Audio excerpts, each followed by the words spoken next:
नमस्कार मित्रों, मैं आपका कवि मित्र मोहन शास्त्री और आज हम पहुंचे हैं परम विदुषी बड़ी बहन आदरणीय सुरेखा जैन जी के पास। आपका बहुत बहुत स्वागत है बहन जी। और हमारा विचार मंथन पेज और विचार मंथन यूट्यूब चैनल पर आपका बहुत बहुत स्वागत है। बहुत बहुत धन्यवाद। और मैं यहाँ अपने दर्शकों को बताना चाहता हूँ कि आदरणीय सुरेखा जैन मैम एक वरिष्ठ साहित्यकार हैं और उसके साथ अध्यापन क्षेत्र में हिंदी विभाग में वर्षों से कार्यरत रही हैं। तो मैम आज हम एक विशेष विषय, जैसे कि हम 14 सितंबर को हिंदी दिवस मनाते हैं, हम आज उस विषय पर थोड़ा सा बातचीत आपके साथ करना चाहेंगे कि आज हिंदी भाषा का बढ़ता वर्चस्व, इस विषय पर आप प्रकाश डालेंगे। पहले अपना थोड़ा परिचय देंगे और फिर इस विषय पर बात करेंगे। जी शास्त्री जी, मेरा नाम सुरेखा जैन, जैसा आपने बताया ये अभी। जी, मैं बायोग्राफी राइटर हूँ, व्याख्याता रही हूँ केंद्रीय विद्यालय की। जी, वर्षों से हिंदी की साधना कर रही हूँ। जी, और मेरी रुचि है कविताओं में। काव्य संग्रह छप चुका है एक, गुनगुनाता मौन। गुनगुनाता मौन, हाँ, गुनगुनाता मौन मेरा काव्य संग्रह है। इसके अतिरिक्त भी बहुत सारे आलेख लिख चुकी हूँ। सुगंध में पत्रिका है, ये नेशनल लेवल की, इसमें भी मेरे 3-4 आलेख आ चुके हैं। राजस्थान पत्रिका में काफी बार प्रकाशित हुए हैं लेख भी, कविताएं भी। इस तरह से ये अनवरत साधना चल रही है। और मैं जहाँ तक अपने लिए कहती हूँ कि हिंदी मेरा सोना है, हिंदी मेरा ओढ़ना है, हिंदी मेरा बिछोना है, हिंदी मेरा खेलना है, हिंदी मेरा खाना है। बहुत अच्छा। तो मित्रों, बहन जी का पहला वक्तव्य ही और पहले वचन से ही पता चल गया होगा कि आप हिंदी के बहुत साधनारत हैं। हिंदी माता को आपने वर्षों पढ़ाया है। तो भारतेंदु हरिश्चंद्र देश के बहुत प्राचीन हमारे कवि हुए हैं। उन्होंने कभी कहा था, निज भाषा उन्नति अहै, सब उन्नति को मूल, बिन निज भाषा ज्ञान के मिटत नहीं है। ये तो बहुत। और इसे राजस्थानी भाषा में ऐसा कहते हैं, निज भाषा सु अनमना, पर भाषा सु प्रीत, ऐसे नुगरासु करे कौन जग में प्रतीत, ऐसे नुगरासु करे कौन जग में प्रतीत। ऐसे आदमी का क्या विश्वास जिसे अपनी भाषा से ही प्यार नहीं हो और जो अपनी भाषा के प्रति अनमना रहे और विदेशी भाषा के प्रति जिसकी रुचि हो। तो बहन जी, आज हम हिंदी भाषा का बढ़ता वर्चस्व, आप इस विषय में अपने विचार रखें कि आज हिंदी की दशा या किस तरह से हमारा हिंदी भाषा का वर्चस्व बढ़ रहा है। जी, स्वागत। देखिए, मैं कभी भी हिंदी को लेकर निराश नहीं रही जी, क्योंकि हिंदी का साहित्य इतना समृद्ध है अपने आप में। हम वीर गाथा काल से आदि काल से लें और अब तक का साहित्य लें, प्रयोगवाद, प्रगतिवाद, आधुनिक काल, इसके अतिरिक्त हम भक्ति काल की बात करें तो हमारे कवियों ने जो लिख दिया है वो तो एक अद्भुत है और जिसकी महिमा वास्तव में अपरंपार है, जिसको हम पढ़कर बड़े हुए हैं और हमें लगा है कि हिंदी की साधना किस सीमा तक उन्होंने की होगी, जो इतना अच्छा लेखन, इतना अच्छा सृजन उनका हुआ। तो हिंदी कभी भी मेरी दृष्टि में बहुत पीछे कभी नहीं रही। लेकिन फिर भी मैं ये कहती हूँ कि आशा और उम्मीद कभी नहीं छोड़नी चाहिए कि हमारी भाषा एक गर्वीले देश की भाषा है। और एक मैंने नारा लिखा था जो प्रथम आया था अंडमान में, पोर्ट ब्लेयर में, जिसकी अपनी एक भाषा गर्वीला वह देश है, हिंदी को अपनाओ भाई, इसका सरल वेश है। बहुत अच्छा। तो सबसे बड़ी बात तो है कि हिंदी सहज है, सरल है, वैज्ञानिक है। एक ही संवेदना के लिए, एक ही भाव के लिए उसमें कितने शब्द हैं, हमारा शब्दकोश कितना समृद्ध है। हाँ, हम चरण कहते हैं, पग कहते हैं, कदम कहते हैं, लात कहते हैं, मतलब जो जैसा भाव उसी के लिए वैसा ही शब्द हमारे पास है। तो ऐसी समृद्ध भाषा को हम पीछे कैसे छोड़ सकते हैं। तो इसका वर्चस्व, इसका प्रभुत्व, इसका बल, इसकी शक्ति सदा रही है और सदा रहेगी। माँ भारती को कभी भी कोई हे नहीं समझेगा। ये प्रेय भी है और श्रेय भी है। जी, ये प्रेय भी है और श्रेय भी है निश्चित रूप से। अगर हम देखें प्राचीन हिंदी साहित्य की बात करें तो उसमें भक्ति काल, फिर आगे रीति काल आया, फिर आधुनिक काल की बात करें तो आज अगर हम कहें तो आज आज के समय से हम माँ हिंदी कितना कदम से कदम मिलाकर चल पा रही है। देखिए, एक छोटा सा उदाहरण है कि कुमार विश्वास को गूगल पर सबसे ज्यादा सर्च किया जाता है। जी, तो इसका मतलब ये है कि एक कवि किस तरह से एक इंडस्ट्रियलिस्ट से भी ऊपर उठ सकता है, वो किस तरह से साधन संपन्न बन सकता है, वैभव उसके पास है। तो इसका मतलब हिंदी प्रेमी होना माँ हिंदी के कारण ही, माँ हिंदी के कारण ही। मैं हिंदी प्रेमियों के लिए कहना चाहूंगी, दीप की मानिंद जलता है वो, खुशबू बन बिखरता है वो, मत कहो निरा इंसान है, मत कहो निरा इंसान है, देवत्व की टकसाल में ढलता है वो, देवत्व की टकसाल में ढलता है वो। अर्थात जो अपनी भाषा के प्रति गौरवान्वित है, जो हिंदी प्रेमी है, मैं उसमें ये कहती हूँ कि देवत्व का अंश है, क्योंकि वो दूसरों से, भीड़ से कुछ अलग है और अकेले चलने का हौसला रखता है। तो आज मैम हम देखते हैं कि आज के समय में जहाँ पुस्तकें, हालांकि ऐसा नहीं है पुस्तकें नहीं लिखी जा रही हैं, लेकिन बहुत कुछ वर्चुअल हो गया है। तो आज भी हम इसको देखें तो एक संचार जो क्रांति है उसमें हिंदी कहाँ पर अपना स्थान, मतलब उसका हम मानेंगे भी कहाँ वो ठहरी हुई है।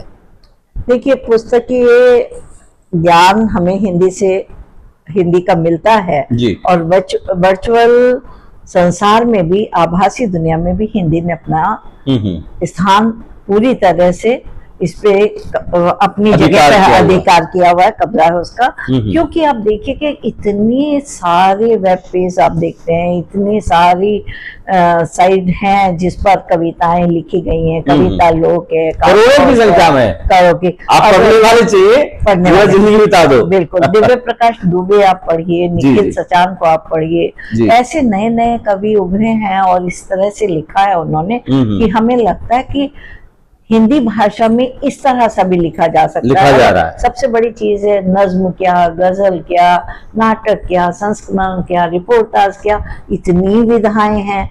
जो चाहो जिस विधा को चुनो। लघु कथाएं, आजकल तो लघु कविता आ गई हैं, लघु कथाएं आ गई हैं। और इनको ये देखिएगा कि 1.5 लाइन की भी एक कविता, 2 लाइन की भी एक कविता, इसको हम हाइकू के रूप में देख लीजिए। जैपनीज जो भी है विधाएं, वो भी हमारे यहाँ प्रयोग करे जाते हैं। तो इसका मतलब ये है कि आभासी दुनिया में भी हिंदी ने अपने वर्चस्व को बढ़ाया है, किसी भी मायने में कम नहीं कर रहा है। हर किसी को दीप बन जलना पड़ेगा, जुगनुओं की कोशिशें आधी अधूरी हैं, इस घुटन में रोशनी बेहद जरूरी है, इस घुटन में रोशनी बेहद जरूरी है। और ये घुटन, भले ही हमें ऐसा लगता है कि हिंदी पिछड़ रही है, लेकिन हिंदी पिछड़ नहीं रही है। हिंदी नित्य नए प्रयोग द्वारा आगे बढ़ रही है। विश्वविद्यालय देखिए अब बाहर के, विदेशों के, उनमें हिंदी पढ़ाई जा रही है, शोध प्रबंध किए जा रहे हैं वहां पर। और इस तरह से हिंदी को इतना फैलाव, इतना विस्तार मिला है कि हम गर्व से कह सकते हैं कि हम भारतीय हैं और हमारी भाषा हिंदी है। तो इसमें मैंने आप कहीं ये भी देखते हैं कि जो नई पीढ़ी है या जो नए बच्चे अब कॉलेज में हैं या विद्यालयों में हैं, तो उनका रुझान, उसको आप किस तरह देखते हैं? देखिए, आज कॉन्वेंट में पढ़ने वाला बच्चा हिंदी के प्रति अपने जो रुझान है उसका बहुत कम हो गया है, बहुत कम हुआ है। और इसमें गुरुजनों का भी मैं कहूंगी हाथ है, क्योंकि गुरुजन भी एक साथ कह देते हैं अरे हिंदी क्या है, हिंदी तो आप पढ़ लेंगे, विज्ञान पढ़िए, गणित पढ़िए, ये विषय जरूरी है, आप सामाजिक ज्ञान पढ़िए और इसकी तैयारी में, हिंदी की तैयारी में आपको समय नहीं लगेगा। मैं आपको अपने पोर्ट ब्लेयर की बात बताऊं, वहां पर जब आप पोर्ट ब्लेयर में थी 4 वर्ष मेरे, हाँ, केंद्रीय विद्यालय संगठन में मेरे पास 8-8, 10-10 ट्यूशन हिंदी के आते थे और वो बच्चे इतना अच्छा करते थे। उसमें बंगाली बच्चे भी थे मेरे पास, मराठी बच्चे भी थे, तेलुगु बच्चे भी थे, तमिल के बच्चे भी थे। और मैं ये सोचती थी कि इन बच्चों में कितनी लगन है हिंदी पढ़ने के लिए।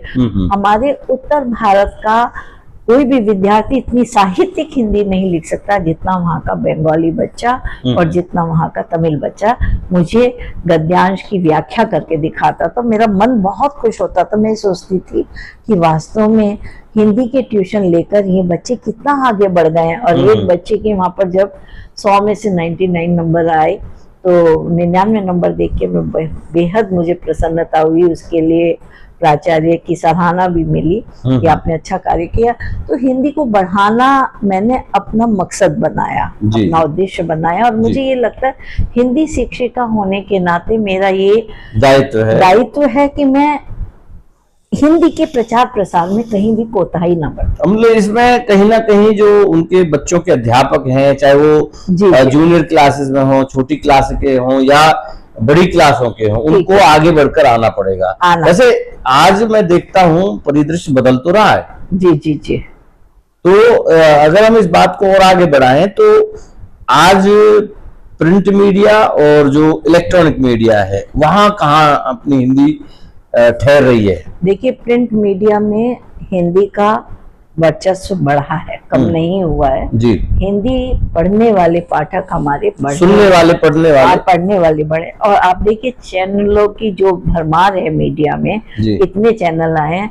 आज भी अंग्रेजी जानने वाला हिंदी चैनल की समाचार ज्यादा उसे प्रिय हैं, क्योंकि वो जो कहते हैं जन्म से जिस भाषा के प्रति हम लगाव रखा है हमने, आज हम कितनी बार अपने सामाजिक स्तर के लिए अंग्रेजी भाषा को अपनाते हैं, लेकिन अपनी, जब हमें गुस्सा आता है तो हम अपनी भाषा बोलते हैं क्रोध में, जब हमें किसी की प्रशंसा करनी होती है तब भी हमारी अपनी ही भाषा निकलती है। इसका मतलब क्या है कि वो एक जन्मजात हमारी नैसर्गिक गुण है कि हम अपनी भाषा से प्यार तो करते हैं, लेकिन किन्हीं कारणों के वश या किसी भी तरह से हम ये सोचें कि हम अपना स्तर ऊंचा दिखाने के लिए दूसरी भाषा का प्रयोग करते हैं, तो मेरी दृष्टि में ये अनावश्यक है। क्योंकि अंग्रेजी का हम विरोध ना करें, अंग्रेजी को हम मत कोसे, हम हिंदी में बात करें, हम हिंदी में सोचें। जब हम अपनी भाषा की ये गरिमा बना के रखें कि हम हिंदी में ही हमें बात करनी, हिंदी में ही हमें सोचना है, तो अंग्रेजी अपने आप अपना पीछे चली जाएगी। हम बार बार उसको कोसने से और उसका विरोध करने से कुछ नहीं होता। ये तो वही बात है ना कि अपनी लकीर बड़ी कर दो। हाँ, बस अपनी छोटी हो जाएगी। बहुत सुंदर बात कही आपने शास्त्री जी कि किसी को मतलब छोटा करना है तो पहले अपने को बड़ा कर लो। हाँ जी जी। वो कहते हैं मैं अपने हर एक लफ्ज का खुद आईना हो जाऊंगा, उसको छोटा कह के मैं कैसे बड़ा हो जाऊंगा। बहुत बढ़िया, वाह। तो आपकी बातों से और आपके वक्तव्य से कहीं ना कहीं हमारे श्रोता लाभान्वित होंगे और उनका उत्साह बढ़ेगा।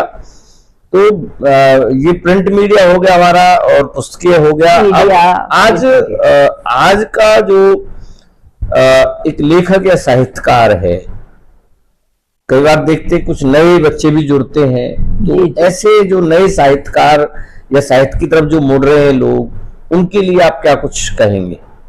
देखिए, मैं यही कहूंगी कि समसामयिक लिखें, देश काल को दृष्टि में रखकर लिखें, क्योंकि आज भी जब भारत विकास की डगर पर बहुत आगे चल पड़ा है, तो अपने देश की प्रशंसा में लिखें। जितनी नकारात्मकता से वो दूर रहेंगे तो उतना ही उनका सृजन सुंदर होगा। आशा भी कितनी सुंदर है, जीने को कहती है, प्राण हार जाते हैं किंतु चाह बनी रहती है। बहुत वो अच्छा। चाहत हमारे में होनी चाहिए, हम्म। वो गुण हमारे में होना चाहिए कि हम अपने राष्ट्र को सर्वोपरि रखें और अपनी भाषा को का सुन। सम्मान करें और अपनी भाषा के गौरव को ऊंचा रखें। बहुत सुंदर। हाँ, तो मैं समझता हूँ मित्रों, आज इस पॉडकास्ट के माध्यम से बहुत कुछ आपको कहीं ना कहीं एक गर्व की अनुभूति हो रही होगी। एक ऐसा अध्यापक जिसका वर्षों का अनुभव निचोड़ रूप में, आज हम अध्यापिका बहन जी रही है केंद्रीय विद्यालय संगठन में, निचोड़ के रूप में हम सुन रहे हैं। तो बहन जी, अगर हम बात करें आगे भविष्य, जी जी, तो भविष्य क्या आप देखते हैं हिंदी भाषा का भविष्य? हिंदी भाषा का भविष्य बहुत उज्जवल है जी। देववाणी से निकली हुई भाषा है, निश्चित हुई हुई भाषा है, अपनी बोलियों को साथ लेकर चल रही है जी। कभी ब्रज भाषा का आपने देखा आधिपत्य था, ब्रज भाषा रीतिकाल की श्रेष्ठ भाषाओं में थी जी। और अभी फिर से आप देखिए भोजपुरी, ब्रज भाषा, अवधी भाषा, सभी को साथ लेकर चलने वाली ये हिंदी निश्चित रूप से मेरा अपना मानना है कि उसी गौरवशाली स्थान प्राप्त कर लेगी जिसकी इसको अधिकार नहीं है, और जो है इनका, जो हिंदी भाषा का जो है, और वो स्वर्णिम गौरव लौट कर आने वाला आ रहा है। हाँ, और पुस्तकालय की तरफ भी लौट रहा है वाला। हाँ। विद्यार्थी पुस्तकालय की, क्योंकि उसने देख लिया कि वर्चुअल जो आभासी दुनिया है इसमें वो जो भी पठन पाठन करता है वो उसके मस्तिष्क तक नहीं रहता और उसके अवचेतन में उसकी फाइलें नहीं बन पाती, उसके प्रिंट नहीं हो पाते, वो चिन्हित नहीं हो पाती चीजें जो वो आभासी दुनिया से पढ़ता है। जबकि वो यदि पुस्तक से पढ़ता है तो वो उसके चिन्ह उसके मस्तिष्क में छपने चेतन में चली जाती है और चेतन में चल जाती है। तो मैं समझता हूँ आज छोटी सी कविता नहीं, जब कवि है तो उससे तो कैसे हम पीछे रह जाएंगे। तो मैं चाहूंगा कि इस अवसर पर हमारी बहुत ही वरिष्ठ कवित्री, आदरणीय शिक्षिका, बड़ी बहन अपनी एक कविता और रखेंगी, सुरेखा जैन जी। हाँ, जी। और आजकल मैं इससे पहले कुछ ध्यान आ गया, आजकल क्या चल रहा है विशेष? आजकल मेरे लेखन मैं बताना चाहूंगा अपने मित्रों को कि बहन जी रिटायरमेंट ले चुके हैं, लेकिन मुझे लगता नहीं कि रिटायर हो गई है, इतना सक्रियता है। जी। आजकल मैं नेशनल टेस्टिंग एजेंसी में पेपर्स बनाने के लिए भी जाती हूँ, एनसीईआरटी भी जाती हूँ, बायोग्राफी राइटर हूँ, बायोग्राफी भी लिखती हूँ, एंकरिंग भी करती हूँ। इसके अतिरिक्त घर में मेरा लेखन का कार्य चलता रहता है। अभी 101 आलेख की एक पुस्तक लिख रही हूँ, 101 आलेख उसमें होंगे, डिफरेंट, और जल्दी ही आएगी एक पुस्तक। बहुत स्वागत है उसमें। और कविताएं तो ये चलती रहती हैं, जब भी भावों का संचार होता है तो ये इबारत जो है कागज कलम चाहिए और उतर जाती है। अब आपकी कविता माँ भारती कविता का शीर्षक। स्वागत। कौन कहता है माँ भारती का श्रृंगार अधूरा है, कर ले तू सत्संकल्प तो ये आज ही पूरा है, रोके से न रुकेगी ये वो धारा है, गर प्रयत्न करके गंगा को उतारा है, भगीरथ प्रयत्न तू कर ले, लफ्ज पहचान वाणी की दम संस्कार का भर ले, पूछे अगर कोई कि पेशा क्या तुम्हारा है, तो स्वाभिमान से कहना कि मैंने राष्ट्र संवारा है। वाह, क्या बात। एक दिन वो भी आएगा कि मेहनत रंग लाएगी जी, असल स्वाधीन भारत में पताका हिंदी की लहराएगी, ध्वजा हिंदी की लहराएगी। बहुत अच्छा, मुझसे कह दो। तो मित्रों 4 लाइन माँ हिंदी को समर्पित सुनिएगा। देखिए मोहन जी के बारे में जहाँ तक मैं जानती हूँ, ओज इतना अच्छा लिखते हैं, वीर रस इतना अच्छा लिखते हैं, और जब मंच पे आते हैं तो सारी महफिल को एक साथ लूट लेते हैं। बहुत बहुत आभार। 4 लाइनें माँ हिंदी के वर्चस्व को, बढ़ते वर्चस्व के या उनको समर्पित कहता हूँ कि सरल सुंदर सुपावन है, सुगम उपहार सी हिंदी, बहुत सुंदर, हृदय के भाव से भूषित सरल व्यवहार सी हिंदी, करोड़ों ही कविगण ने किया श्रृंगार इसका है, सदा ममता से पूरित माँ के जैसा प्यार सी हिंदी। बहुत तो हमारी माँ हिंदी निरंतर प्रगतिरत रहे और हम उसके लिए क्या कर सकते हैं, लेकिन जितना हो पाए हम सभी एकाकार होकर के, परिश्रमरत होकर के उसके उत्थान में निरंतर प्रयास करते रहें। और आप सभी को मेरी तरफ से और आदरणीय सुरेखा जैन जी की तरफ से हिंदी दिवस की बहुत बहुत शुभकामनाएं। और यही कहना चाहूंगा कि अगर हमारा ये प्रयास आपको अच्छा लगता है तो बाकी बहन जी कहेंगी, प्रयास के लिए कुछ कह दीजिएगा।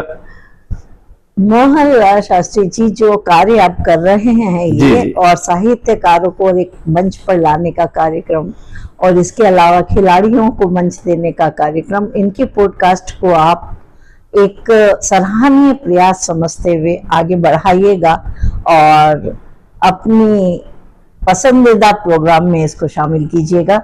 मेरी भी आपसे यही गुजारिश रहेगी, क्योंकि वास्तव में बहुत परिश्रम लगता है इस कार्य के पीछे, और जो हम देखते हैं और जो हम सुनते हैं उसको ये समझिएगा कि एक हिंदी प्रेमी की साधना है, सतत साधना है, उसको आशीर्वाद मिलना ही चाहिए। इसे आप आराधना की तरह बांचना शुरू करें। बहुत बहुत आभार, बहन जी ने बहुत कुछ कहा। मैं सिर्फ यहाँ ये कहकर के इस पॉडकास्ट को आज विराम देंगे कि हमारा ये प्रयास आपको अच्छा लग रहा है तो हमारे पेज को फॉलो करें और चैनल कवि मोहन शास्त्री विचार मंथन कवि मोहन शास्त्री सब्सक्राइब करें, बेल आइकॉन को दबाएं और इस पेज को अपना स्नेह प्रदान करें। बहुत बहुत आभार बहन जी।